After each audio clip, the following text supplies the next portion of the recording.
Alors, bonjour tout le monde, Alex Savoie, Découverte du vin. Et puis, je vais parler de quelques trucs aujourd'hui. On goûte pas de vin, rien de ça. Plus vous donner quelques idées par-ci par-là.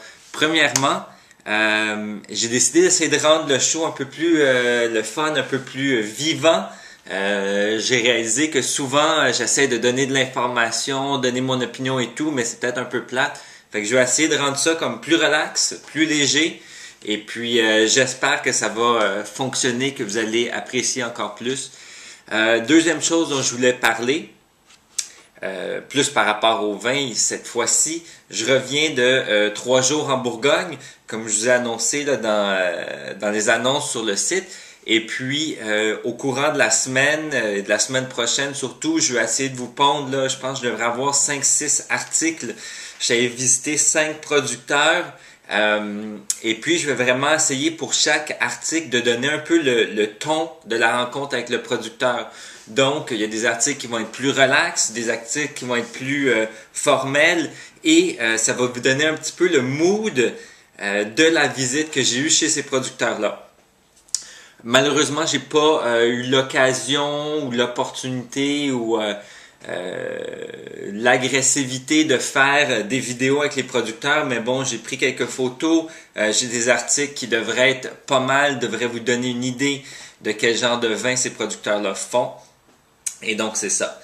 Troisième chose, donc après une année 2009 qui a été encensée par la presse pas mal partout en Europe, non, pas vrai, pas mal partout en France. Donc 2009, millésime très chaud, beaucoup d'ensoleillement, conditions climatiques parfaites si on veut, a fait des vins qui ont été encensés par la presse, là, autant à Bordeaux, en Bourgogne, dans le Beaujolais, dans le Rhône-Nord et le Rhône-Sud, dans la Loire également. Par contre, ça donne des vins qui, pour les fanatiques de chacune de ces régions-là, ne sont pas classiques. Donc, des vins qui ont une très grande maturité en général. Évidemment, il y a certains producteurs qui ont réussi à garder ça plus sous contrôle, qui ont gardé un bon niveau d'acidité, mais ce qu'on peut reprocher à beaucoup des vins de 2009, c'est peut-être un manque d'acidité, un fruit qui est un peu trop mûr, mais ça dépend des goûts. Pour les gens qui aiment les vins du Nouveau Monde, qui veulent tenter d'essayer les vins de la vieille Europe, c'est vraiment une bonne année pour faire ça parce qu'on va chercher vraiment un style qui est entre les deux. Maintenant, 2010, j'ai pas goûté des 2010 dans toutes les régions, j'ai pas goûté tous les producteurs. Je vous disais quand je suis allé chez Combier que dans le Rhône-Nord 2010, pour les amateurs de Rhône-Nord, des millésimes classiques, va donner un millésime qui devrait être très très très solide.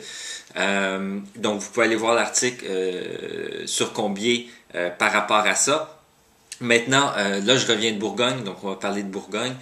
Bourgogne, un peu la même chose, donc chez les bons producteurs et même possiblement les moins bons, je ne sais pas, j'ai pas goûté.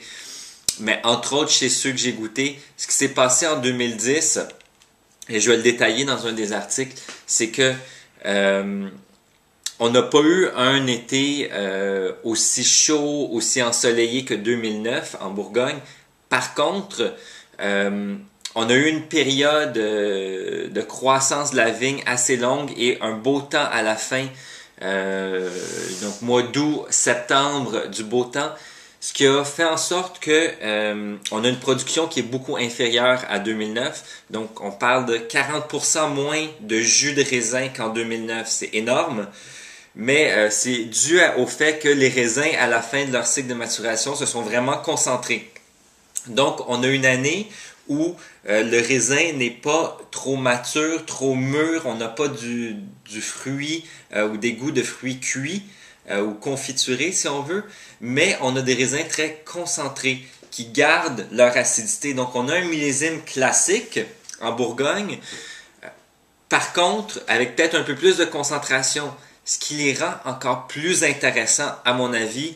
Vous allez voir dans mes notes de dégustation, chaque producteur, j'ai adoré leur vin et Bon, c'est peut-être pas vrai pour chaque producteur qui existe en Bourgogne, certainement pas, mais règle générale, je pense que les bons producteurs ont réussi à faire des vins qui vont être potentiellement exceptionnels en 2010. Et puis, donc c'est ça, je vous laisse avec ça. 2010 à regarder en Bourgogne, autant en blanc qu'en rouge, un millésime un peu plus classique que 2009, mais avec une très belle concentration. Donc des vins qui devraient plaire à pas mal tout le monde. Et puis, donc c'est tout pour aujourd'hui. Et puis, plusieurs articles la semaine prochaine. La semaine suivante, on revient au format un peu plus classique avec un peu plus de punch dans les vidéos. Merci, salut.